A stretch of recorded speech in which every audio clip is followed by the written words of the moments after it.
नहीं, आप खुद जानते हैं कि जब किसान का आंदोलन हुआ, किस लिए हुआ इतना बड़ा आंदोलन, कितने किसान शहीद हुए, क्यों उतरे वो सड़क पे? क्योंकि ऐसे काले कानून ला रहे थे जो कि ये पूरी खेती किसानी भी अपने बड़े बड़े उद्योगपति मित्रों को सौंपने जा रहे थे।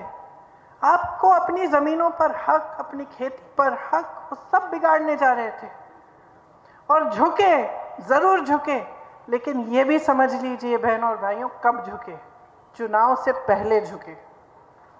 जब चुनाव आ रहा था, किसानों को शहीद होने दिया, उससे पहले उनकी कोई सुनवाई नहीं की।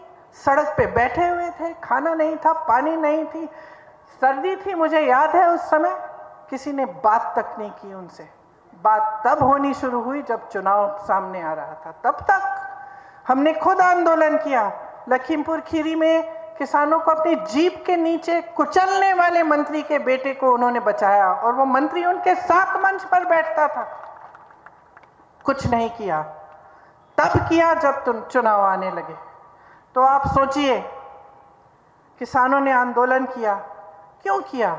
जैसे मैंने कहा, क्योंकि एक ऐसी नीति आ रही थी जो उनको कुचलने वाली नीति थी। इसी तरह से हर वर्ग को देखिए।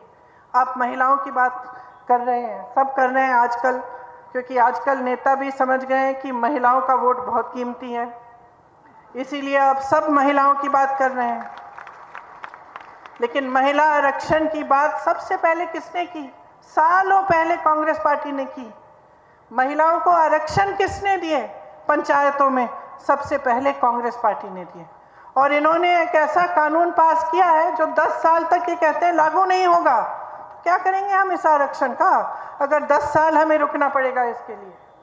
तो इनकी बातें जो है पूरी तरह से खोखली हैं। जो उदारता होनी चाहिए, जो समर्पण होना चाहिए, वो नहीं है। उदारता तो वो होती है जो किसान बाहर बैठा हुआ है, सर्दी में खा नहीं रहा है, पी नहीं रहा है, सुनवाई तो कर लो, समझ तो लो क्या कह रहा है, इस देश की जनता क्या कह रही है आपसे। लेकिन आज जो सरकार है, मोदी जी की सरकार, भाजपा की सरकार, उसमें आपकी कोई सुनवाई नहीं है। ये सरकार सिर्फ बड़े बड़े उद्योगपतियों के लिए चल रही है, और वो भी गिने चुने जो इनके मित्र हैं, जिनको पूरी देश की संपत्ति सौंपकर इनकी सत्ता मजबूत रहे।